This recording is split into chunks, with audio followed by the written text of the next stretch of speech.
আজকে একটা খবর দেখে অবাক হলাম।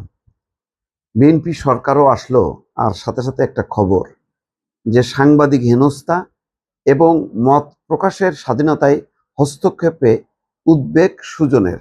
এখন অদ্ভুত ব্যাপার, সাধারণত সাংবাদিকদের বিষয়ে মত প্রকাশের আহ, স্বাধীনতায় হস্তক্ষেপ, চাকরিচ্যুতি, এই সমস্ত ঘটনায় আমরা দেখি সাংবাদিক সংগঠন আহ, একটা জোরালো ভূমিকা পালন করে। এখন তাদের জোরালো ভূমিকা দেখা যায় না, বরং সুজন বা টিআইবি অথবা সম্পাদক পরিষদ তারা এইসব ব্যাপারে কথা বলে, কিন্তু বিএফিউজে বলেন, ডিউজে বলেন, তারা নিশ্চুপ থাকে। কেন থাকে আমি এটা বুঝি না।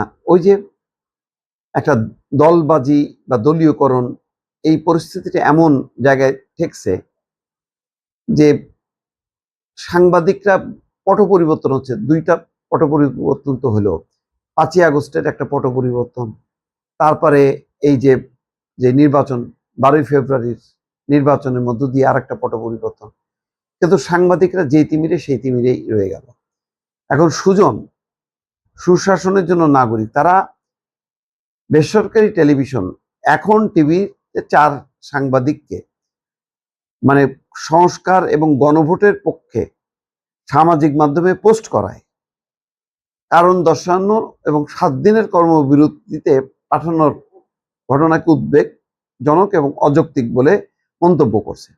অর্থাৎ তারা সংস্কার এবং গণভোটের পক্ষে তারা পোস্ট করছে। তো একজন গণমাধ্যম কর্মী, সুজনের বক্তব্য হচ্ছে, একজন গণমাধ্যম কর্মীর ব্যক্তিগত মতামত প্রকাশ কি প্রতিষ্ঠানের সেন্সরশিপের আওতায় পড়তে পারে? সুজনের মতে প্রাতিষ্ঠানিক শৃঙ্খলার নামে ব্যক্তির মৌলিক অধিকার ক্ষুণ্ণ করার কোনো সুযোগ নেই। কারণ দর্শানোর নোটিশে পোস্ট মুছে ফেলুন, অন্যথায় টিভি এবং সাংবাদিকরা সমস্যায় পড়বেন বলা হয়েছে, যা মত প্রকাশের স্বাধীনতার স্পষ্ট হস্তক্ষেপ। সুজন আরো বলছে, নিরাপত্তা প্রহরীদের তাদের ছবি দেখিয়ে এখন টিভির কার্যালয়ে প্রবেশাধিকার ঠেকানোর উদ্যোগ নেওয়া হয়েছে, যাতে ওই সাংবাদিকরা ওই এখন টিভির কার্যালয়ে প্রবেশ করতে না পারে। এজন্য গার্ডদের কাছে তাদের ছবি দেওয়া হয়েছে। তো সংস্কার এবং গণভোটের পক্ষে মত প্রকাশ করায় কেন এখন টিভি উদ্বিগ্ন? উদ্বিগ্ন এই কারণে যে এতে তারা ভাবছে যে বিএনপি সরকার, তারা তো সংস্কার এবং গণভোটের পক্ষে না, মুখে যতই বলুক না কেন। তো তারা হয়তো ক্ষুব্ধ হবে। ক্ষুব্ধ হলে এখন টেলিভিশন বিপদে পড়বে।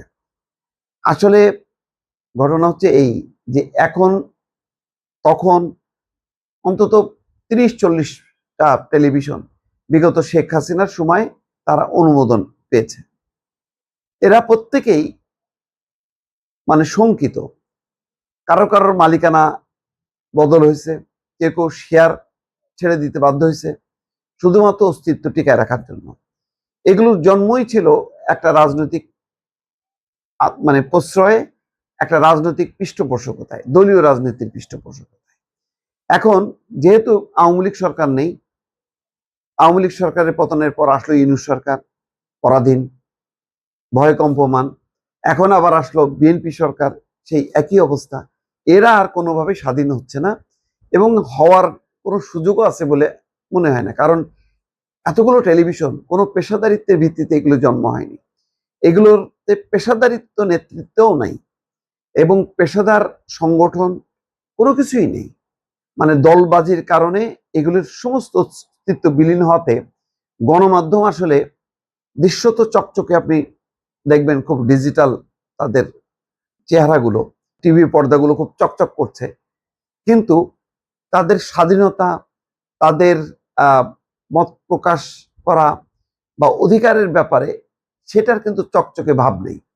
তারা রীতিমতো পরাধীন, চকচকে পর্দার আড়ালে এরা একেবারেই পরাধীন অবস্থায় কাজ করে, এবং মনে করে যে কোনো সময় হয়তো গলা টিপে ধরতে পারে।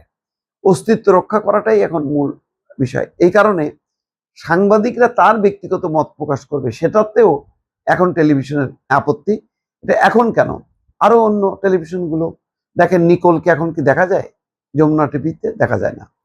তারপর গ্লোবাল টিভিতে আমাদের যেই মুন্নি, তাকে দেখা যায়? দেখা যায় না। কারণ ওই যে যখনই তারা থ্রেট বা একটা মব হবে বলে হুমকি পাইছে মহল বিশেষের সাথে সাথে তাদেরকে অফ করে দিছে কর্তৃপক্ষ।